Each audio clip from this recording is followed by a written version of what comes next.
Hi, this is Laura Wolk Slavis. I'm an attorney in Washington, D.C., and you're listening to White Canes Connect.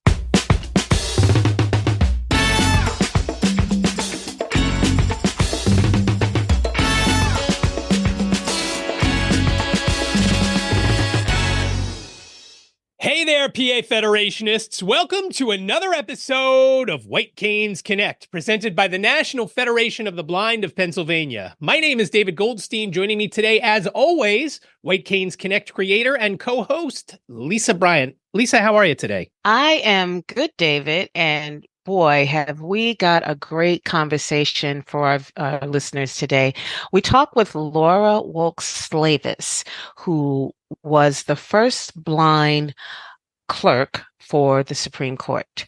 But people may also remember Laura when she was a very young member of the NFB of Pennsylvania. Some of the stories that I've read leading up to the interview where she testified in the Justice Barrett hearings when she got confirmed, just a lot of things that she's done already. And it's just an incredible story. And she is so nice to speak to. So it was nice to finally connect with her. And I agree with you, David. Considering all that she has done, she was so warm, so personable. I think people are going to really enjoy this conversation. Yeah, let's take a listen.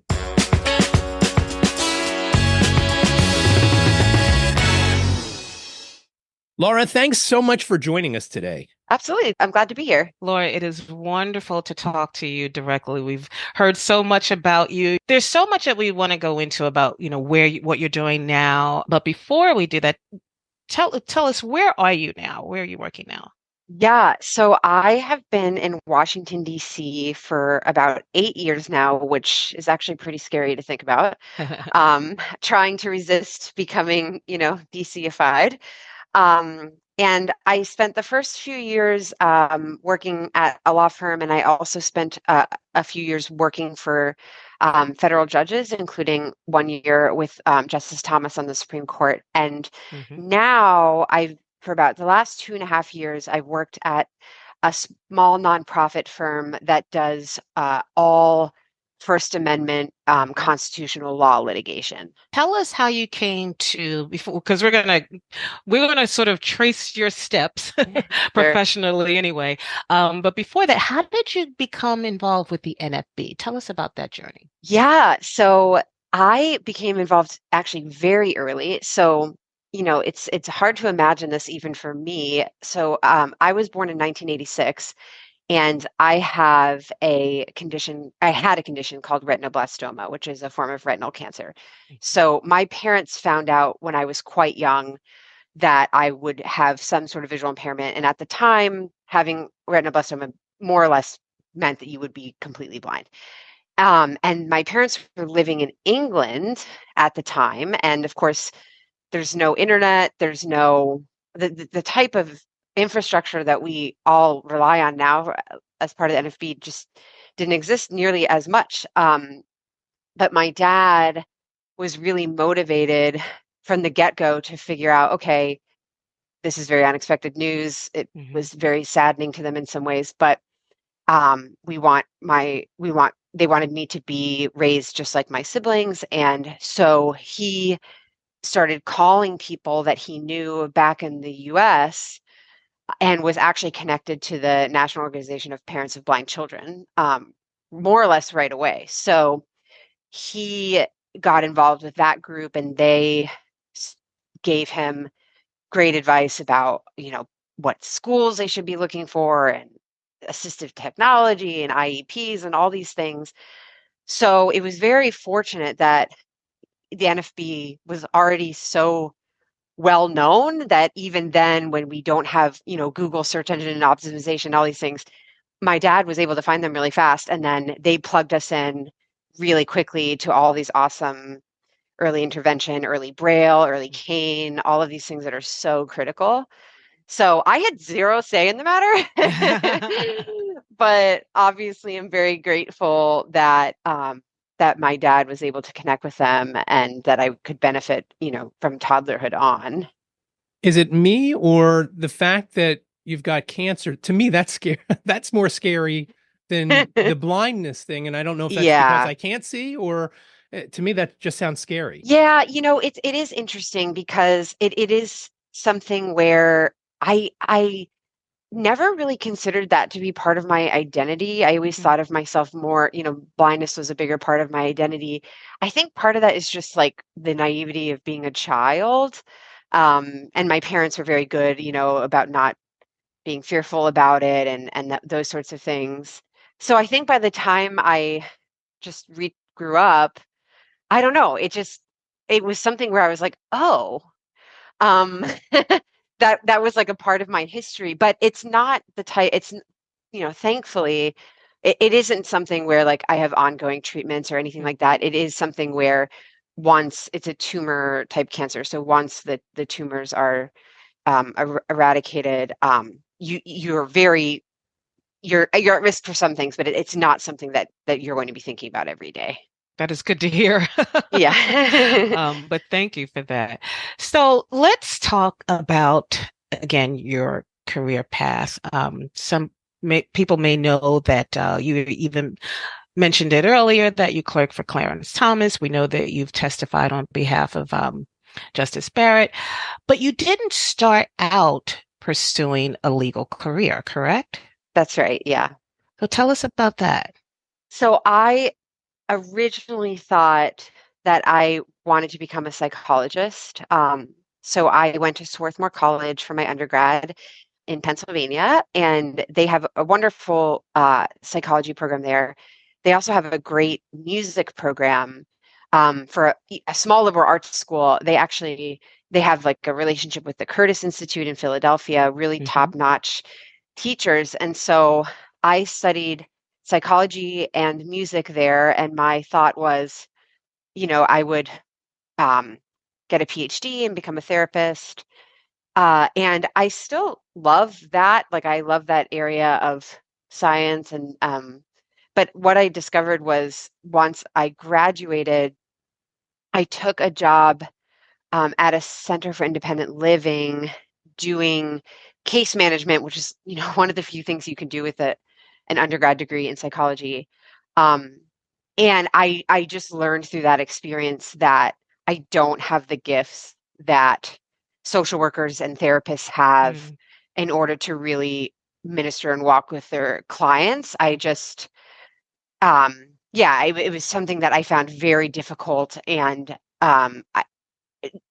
it was like affecting my ability to be present to friends and family and that sort of thing. mm, mhm. So I have a immense admiration for folks in those fields because it is extremely hard work.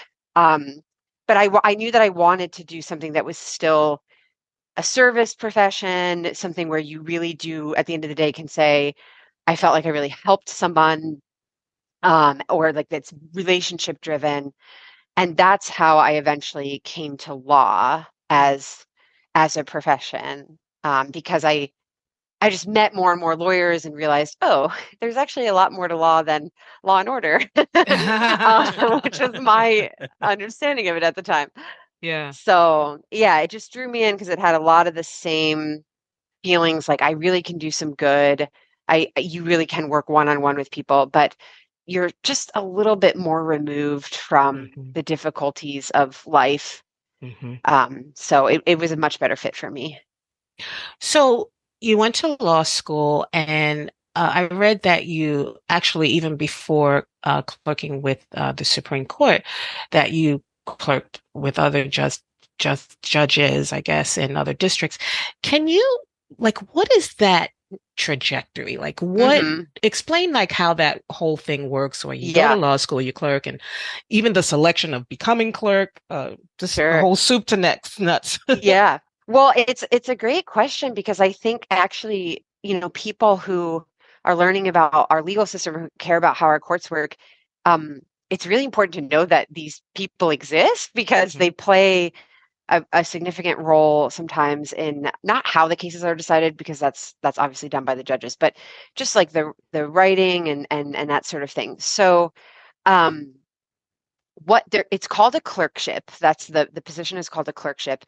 And every federal judge this happens at the states too, but Right. there's much more diversity how states do it. So at the federal level, every federal judge is assigned 1 to 4, depending on the judge, federal clerks, and they basically are your assistants. They do research for you. They help draft and edit opinions. They give advice on what they think is a good question to ask in a case, or what party they think has a good argument and who they think don't. So they're like assistants, advisors, confidants. It's a really special role where for 1 year you have complete access to that judge's mind. Because of course, the second the clerkship ends, they have to treat you, just like anyone else, and they can't discuss cases, they can't share their thoughts about things with you in the same way. So it's a really, I say to people who are in law school, I think it's one of the best jobs you can ever have, because you really just have such a unique, close relationship with the judge, and also with your fellow co-clerks who are also helping you. And in terms of how you come to be a clerk, a lot of it is just interest. Some people would rather just go immediately into practicing law, starting a career at a firm. But if you want to if you want to really improve your writing skills, if you think that one day you might want to be a professor, for instance, it's just a lot of people find that clerkships are super helpful for just teaching you how to do a lot of good writing really, really fast. Good writing and good research, I guess, right? And good research, yes, definitely. So when there are multiple clerks to a judge, do you all need to sort of come together and present to the judge as one mind, or how does that work? Yeah, so it depends on the judge. So Justice Thomas, for instance, he wants to know each of the clerk's opinion on every single case. So even if you're not the main clerk, oh, there's a tier also. Oh, wow.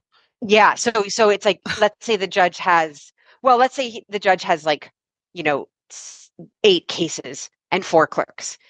Each clerk would be the lead on 2 cases, right? So they're like primarily responsible. But then, all of the other clerks would need to have an opinion and have read all of the filings in the case and that sort of thing, and be able to give their opinion, including, like if you disagree, to voice that disagreement and why. Other judges are different. So it just depends on the judge, but it can be a very, it almost can sometimes feel like a mini debate, sort of, where you're presenting your view, and if another clerk disagrees, they present their view. And it's very like mentally rigorous. When you were testifying on behalf of Justice Barrett, one of the things that I read in another interview you gave was how helpful she was, and you might have even shared this when you did testify, how helpful she was in getting you the assistive technology you needed. Tell us more specifics about that. Yeah, so I'm sure, if the listeners here are visually impaired and blind, all of us, I think, have had this experience where your lifeblood assistive technology collectively all starts to fail at the exact same time. Oh dear. Yeah. And because again, I think this stuff gets better and better with each passing year, but it really can be the case that, if you're one laptop with JAWS or your one Braille display, right, these are still very specialized pieces of technology, and it's not like you can just borrow a friend's, right? Or so what had happened was I had begun law school, and like, clockwork, more or less the second week that I was there, my laptop started failing. And the assistive tech that Notre Dame had thought they had never ordered, because what I had learned through life is like the school needs to have its own assistive tech. You Yeah. cannot be relying solely on your own stuff, because A, that's not equitable. The other students don't need to do that. And B, if you need a failsafe. But my computer started failing, my JAWS started failing before that tech had arrived. And so, it was 2013 at the time. All of my books were on my computer, all of my study notes, everything is like on this machine. There's no cloud at the time. Right. And so I was really just lost, because with every day that I couldn't reliably read and study, I was getting further and further behind. And one thing that a lot of people don't know about law school is typically you only get one grade. So your only grade is your final exam, and 100% of your grade depends on that final exam. So I'm like freaking out because, the further behind you get, it's harder and harder to catch up. And there's no way to be like, okay, well, maybe I won't do so great on this quiz, but I can make it up later, right? Everything is just hanging on the final exam. So I I don't know. I had a sense, all of my professors were wonderful people, all very kind and generous. But I just had a sense that Professor Barrett at the time was the right person to go to. If you've listened to her in argument at this point, I think it's more easy to see why. Like she's very smart, and she's also very like no nonsense and direct, right? And so I just thought, okay, I have enough experience advocating for myself. These are the qualities that I think would really help me to know how the law school bureaucracy works and how to really get this problem solved as quickly as possible. And that's exactly what she did. She did help me. She was able to much more quickly get a computer with JAWS into my hands and arrange for other ways that I could make up, get the help I needed to make up the lost time. But the thing that really stood out to me is that she did it in a way. I mean, I think, again, we all have had experiences where people have, with the best of intentions, told us they will help us, they will advocate for us, they will walk with us, and it just doesn't happen, right? And it doesn't mean that they don't care. It can be for any number of reasons. But I think we've all had that feeling of being totally let down by someone or many people that we've put our trust in, or just really hoped that they would pull through. And so when I went to her to talk to her, the thing that really came across to me was that she did understand. And the line, the line that she said to me that has stuck with me and that I testified about was that, she said, this is no longer your problem, this is my problem. And I think as blind people, it's like to hear somebody say that. Yeah. I mean, I just It breathed a sigh of relief, and that was yeah, exactly. 'Cause we've that's all been wonderful. there, Yeah. right? And so, yeah, just to hear somebody like really get it, and she met, she stood up to her word, and she was like, you have enough other stuff that you need to be worrying about right now. Like, let me take care of this. So it was a really beautiful experience, and um, a testament to her, a testament to the law school more broadly, because like I said, the faculty there in general just have a wonderful giving and spirit, and are always looking to help out, not just about disability, but any student that they see who is in need of something. They're very accommodating and kind in that way. Let's just take a step back as far as the testimony goes that you gave in front of the committee. Was that stressful for you? How was that for you personally? It's funny. It wasn't terribly stressful, I think, for a couple of reasons. One is that because it was COVID, um, the gallery was empty, so there weren't public spectators. And the second thing is that you had to prepare the remarks, like you were not permitted to give extemporaneous remarks. So by the time I was doing it, like I had practiced reading, and I was like reading something that I was already extremely familiar with and prepared for. So compared to other law things like arguing, or just even like from my music, like getting up and performing, it actually felt relatively low stress. Mhm. So, which is funny. I also think so I couldn't see the TV cameras and other things. So I think there was a little bit of I could just pretend more easily that I was sitting in my apartment. Now, did you volunteer to testify on her behalf, or did she request you to testify? I was contacted by the Senate Judiciary Committee. And it's easy to see why you didn't hesitate because, Yeah. like you said, it's very rare.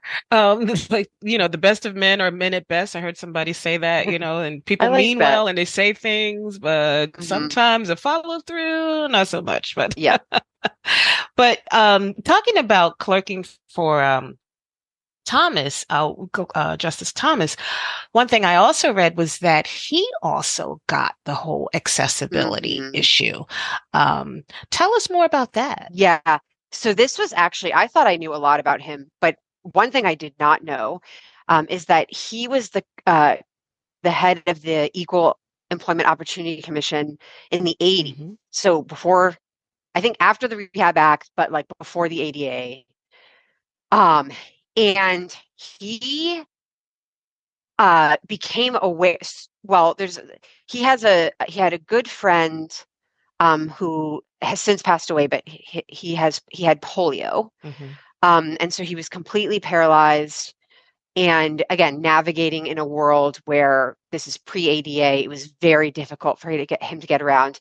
And the justice was just like acutely aware through that friendship of like, wow, there's actually lots of things where he could easily do this Mm-hmm. if the right, if this building didn't have steps going into it, or and all those sorts of things. And so when he was the head of the EEOC, he actually did a lot in terms of like accessibility and making some of the agencies more accessible and bringing in working groups of disabled folks who could, actually inform what the problems were. And so, yeah, I think, I mean, the justice has a lot of gifts. I think he would have like gotten to that place anyway, but I do think like it's a pretty amazing and typical story of how relationship can really open your eyes to things that you might Absolutely. otherwise not notice.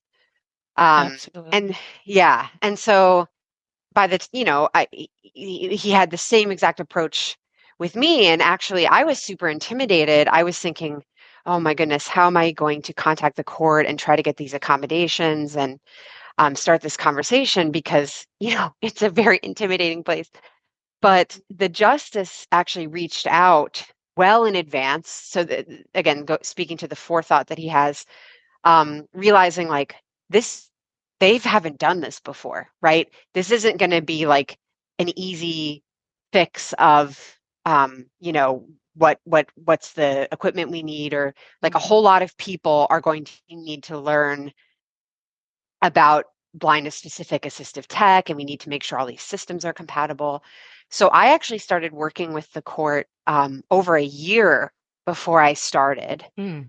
to make sure that everything was put in place by the time I started, so I could Hit the ground immediately hit the running. ground. Mhm. Yeah. Having people in your sphere who have some sort of disability is really important. And you even wrote a very, maybe we'll put a link to it in the show notes.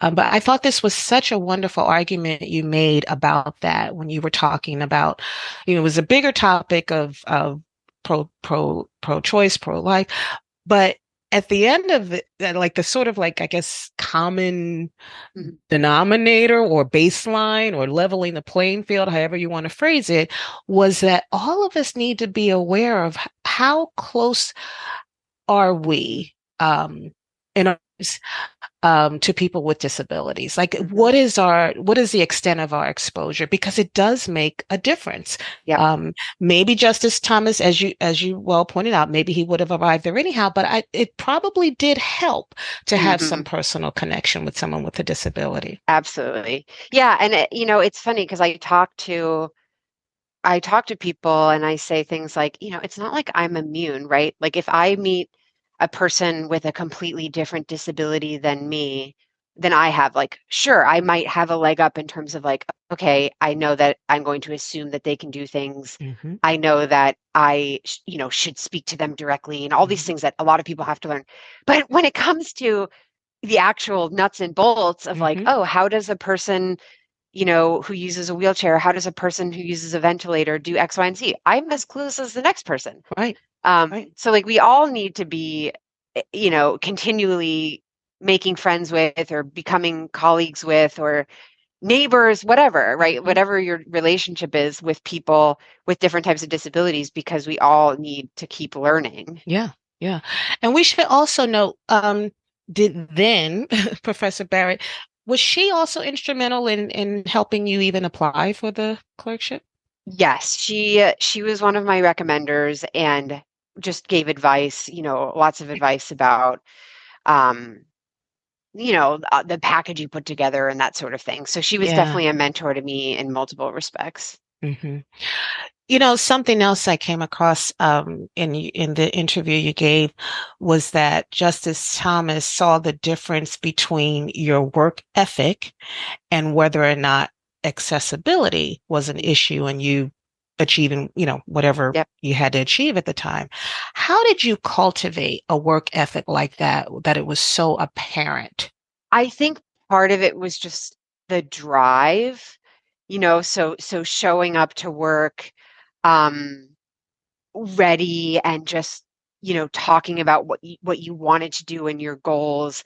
I also think just like frequent communication. This is something that I know can be very scary because no one wants to be seen as, oh, this blind person isn't able to do something, right?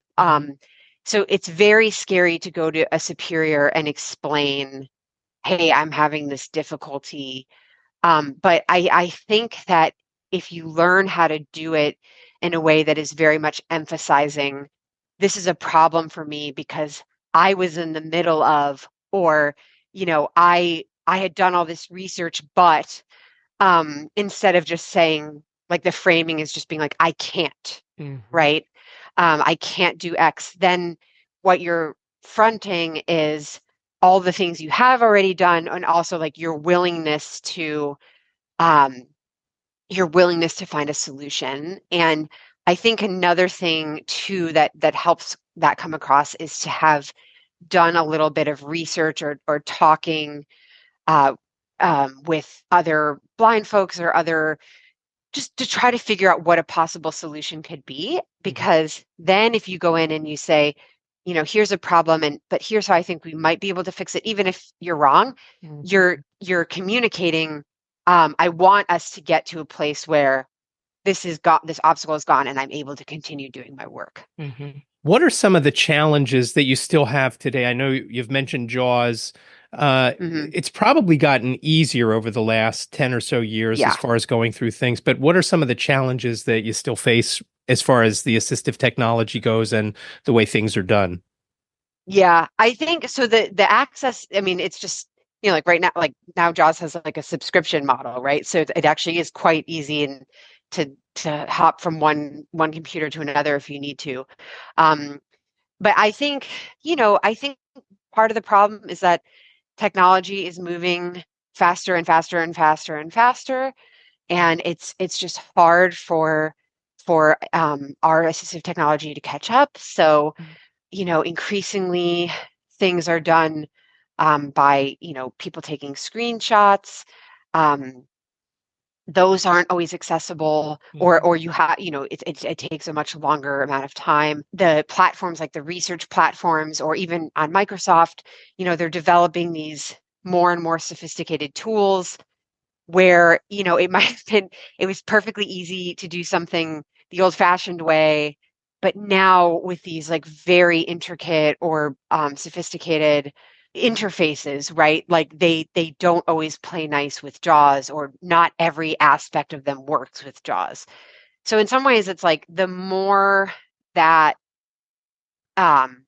tech is trying to streamline our lives, I sometimes think, there was like a magic moment maybe in like 2010 where there was this equilibrium, right? Where technology was still slow enough and we were just catching up. And then, I think another thing is, and I don't know if you all have talked about this, this isn't necessarily work related, um, in the truly substantive sense, but I do think that the move away from traditional equipment, like whether it's elevators or um, you know printers and things, to these inaccessible touchscreens or inaccessible smart versions where it's like, oh, just use this app, but the app isn't programmed for voiceover, right? Right. So something as simple as a phone, like an office phone, it could be the case that you cannot count on that being accessible anymore. And so it creates this issue where if some of your job duties are, to engage in certain tasks, we're almost like technology is like bringing us backward, to a place where, well, I used to be able to do this, and there's no reason why I can't do it. The only reason I can't do it is because the physical object itself is not accessible. And I know sometimes when you have technology, you might have a version that works great, and then they do an upgrade, and then it breaks Yes. accessibility, and then you're back, Yes. and then you're back trying to talk to somebody Yeah. about it. Yeah. And it's interesting because one of the accommodations that I've learned to request over time at work is to not have rolling automatic updates installed, because once they're there, it's very hard to get them You off. can't But undo it. Yeah. yeah. Hmm. So it's just these trial and error things you learn over time about what makes your workflow most efficient. At the Supreme Court, things are very old school, Mhm. right? Yes. So, Yes. so Yes. how did you close that Yeah. divide? Well, that's funny. That was definitely the only place that I've ever worked that was so paper dominated. I just could not believe how much work was still done on hard copy paper. And part of it was just, again, like getting them to realize, like, you cannot do it this way. With me being here, or for instance, like, okay, um if it when we are scanning these paper items, in order for me to read them, like across the entire institution, people need to be using optical character recognition to make the PDF that results accessible, right? Instead of just like the picture that the screen reader can't access. So yes, it took a lot of work to get. I mean, everyone was very willing. It's just, whenever you're dealing with a very old institution that has deeply ingrained processes, Yeah. it takes a while. And then, I mean, I would obviously never say this like to be glib, but COVID actually it just forced things to change in a lot of ways because everyone was remote. So, Mhm. and I was there. Um, my term started in July of 2019 and ended in July of 2020. So I was actually there when the pandemic began. What Hmm. sort of tools have you found most helpful, even if Yeah, that is sort of a discipline in your approach to work? yeah. Um, that's a great question. I think a lot of it is um, so one of the things that I think is really helpful is like finding out about new tools, and if it is something that you really feel would benefit you, Mhm. um, carving out dedicated time to train, like Mm. to basically train yourself, right? Yeah. So Yeah. instead of like on the fly trying to learn, but actually sitting down on nights and weekends and being like, okay, I need to teach myself how to use this and how to do it as quickly as possible, right? Yeah. So that I'm on par with my sighted peers. And another thing I think too is just, I mean, this isn't really a tool, but I just think it's so helpful. Like we do have so many resources available to us in 2024. Like I'm not a tech person, for instance. I really do not understand how technology works, but I know many blind people who do. Um, and so tapping into groups like, on Facebook or Mhm. Google groups to get that um, aggregate knowledge from other blind people who sometimes like really specialize in something. I find that so invaluable because again, even in the time that I've grown up, it's very rare that I'm troubleshooting something completely on my own anymore. Mhm. That is so good. Thank you for helping me to lead to the next question because you talked about building a community of other like-minded people, but you were referring to people of the faith, Hmm. um, and that has helped you. I Yes, was going to ask, have you found a community, have you found a disability community that has also been a support? I mean, of course, you're in the NFB, but in your sure. profession and in, I guess, your subculture or whatever the Hmm. word is, have you also found that community of like-minded people who do things differently? Yes, for sure. And I do think that's so important. And well, first of all, the NFB has like an extremely lively lawyers division as Oh, good to um hear. yeah, so it's just an amazing resource. But I also the Washington DC area, Maryland, Virginia, there is an amazing sports program, different sports programs. So um oh, I always get the acronym wrong, but it's the Wa Washington Area Association of Blind Athletes, something like that. Mm-hmm. But they do tons like tandem biking, running, hikes, rock climbing, goal ball, like so much stuff. Um, and it's just like again, it's like this amazing way to meet people where you're all blind, but the reason you're coming together is not really because of that. It's because like you have a shared love for some other activity and you all need similar accommodations for it, right? Mm-hmm. And recently, like I've broadened that out to like adaptive sports more broadly, to experience like how other people with other types of disabilities um, do engage in sports. And so like my husband, for instance, my husband and I tried skiing for the first time this year.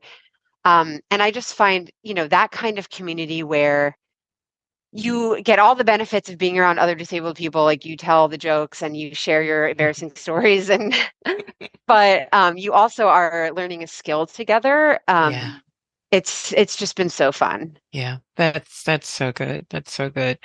What's in your future? What do you see yourself doing next? Great question. So I one thing that I say that does surprise people is I do think we will stay in Washington, D.C. for a while, even though we are coming up on another election cycle. So I might actually change my mind after that. But but DC is it's a great area.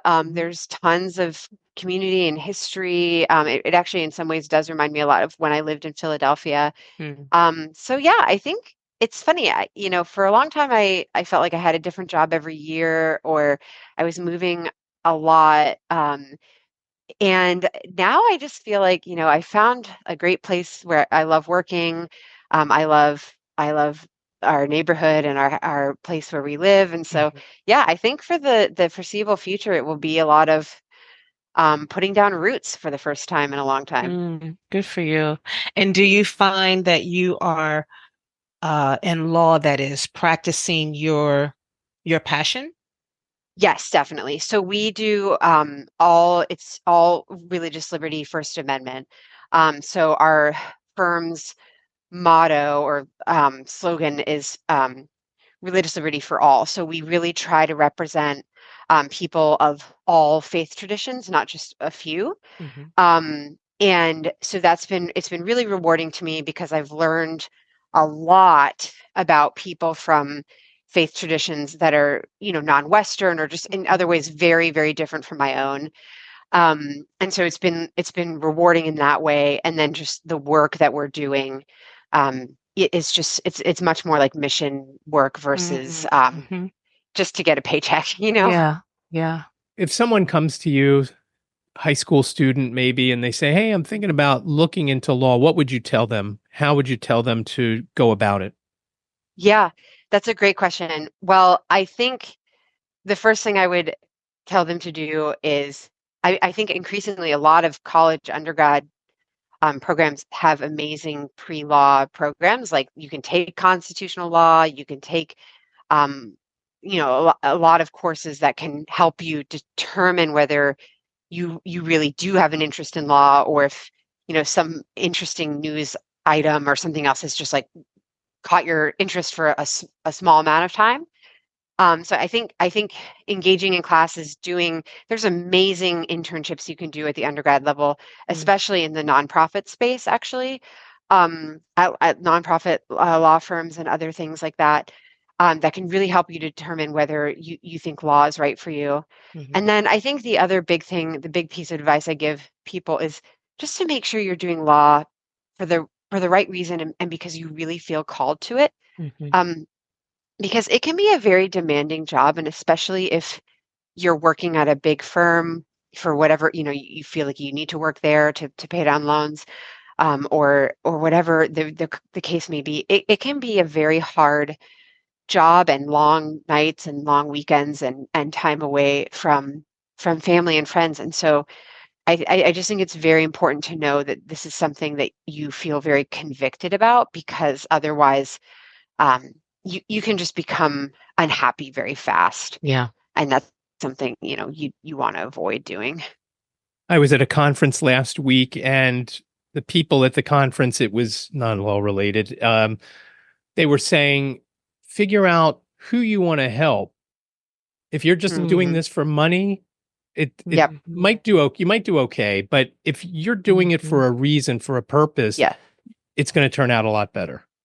Yeah. I I firmly, like firmly that. believe that. Yeah. Because then it's like, even if other things, when you're sort of in the slog of it, right? Instead of, going to someone's birthday party or something, like you feel like, okay, well, this is for something good. And so the sacrifice seems beneficial. Yeah. Yeah. So we also hear that you're an avid reader. You reading anything exciting other than researching for the next case? Yes, actually. So I'm reading, it's called The Escape Artist. I wish I could remember the author's And name, this but is fiction? no. Oh, So it's a nonfiction account of this is dark, but it's the only Jewish man who ever escaped successfully from Auschwitz. wow. Yeah, and it's a very untold story. Like in the beginning, the author talks about how, this person should be up there with Schindler and all these other heroes that we think about, but very few people know his story. Mm-hmm. And part of it has to do with the fact that he was Slovakian, so like a smaller population, a less well understood language. Mm-hmm. But anyway, I'm about three-quarters of the way through, and it's just horrible and Yeah. wonderful, and like it's such a gripping and terrible story. But I think, yeah, it's a great addition to people's knowledge of the Holocaust if they aren't Mm-hmm. already aware of it. I'll find it and I'll put a link in the show notes about it. Yeah, that would be great. And actually, it is available on Bard. Okay. So We like if Bard. anybody, yep. Every time people mention Bard, I think back to when Andrew Leland was on and he said, if everybody gets the book through Bard, I'm not going to make any money. That's a fair point. Yeah, but in this case, Yeah. yeah, it's okay in this case. Laura, this has been delightful. Any parting words do you have? No, I would just say, it's great I haven't been back in Pennsylvania physically for a very long time, but Mm-hmm. it is still near and dear to my heart. And I will always be an honorary Eagles fan whenever they do well. So this has just been a very fun time for me. So I appreciate you having me on. It's been our pleasure, of course. And thanks again for carving out some time. We know you have a very busy schedule. Glad we finally nailed you down. Yes, me too. It's been a pleasure.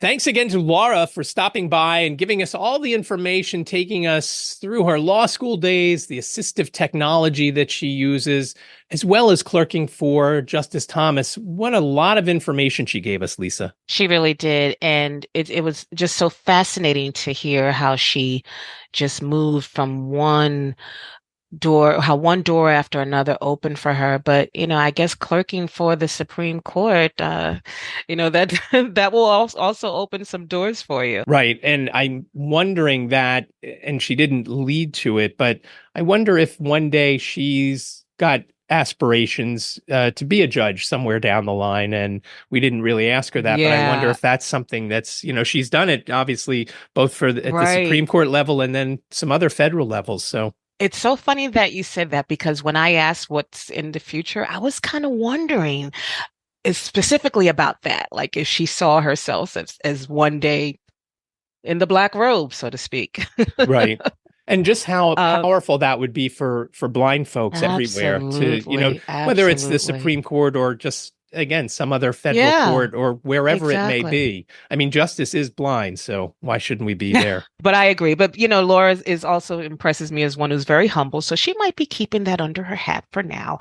But I tell you what, my takeaway from her was when she talked about getting the training, and what she said specifically, it just felt like, oh my gosh, she's speaking right to me.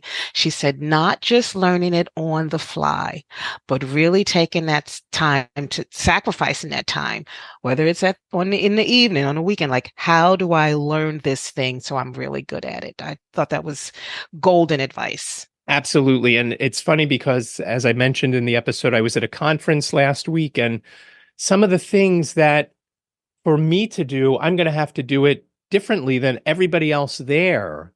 And those folks don't quite understand, hey, this is how much more this blind guy's got to do it over the way I have to do it. And it's just something that it's just the way it is for us. And that's how it is. But very good advice. Very grateful to have had her on. Yes, what a pleasure to have on. So if you enjoyed that, we'd love to hear your comments. Drop us a line at whitecanesconnect@gmail.com. Or you could give us a call, 267-338-4495. You've got up to 3 minutes. Leave your name and town. If you do, leave a voicemail. Are you a lawyer? Do you want to be a lawyer? Do you want to be a judge? Anything you've got. Questions, comments, show ideas, whatever you've got. Again, 267-338-4495. We would love to hear from you. Until next time, thanks for listening. Thanks for listening. Take care.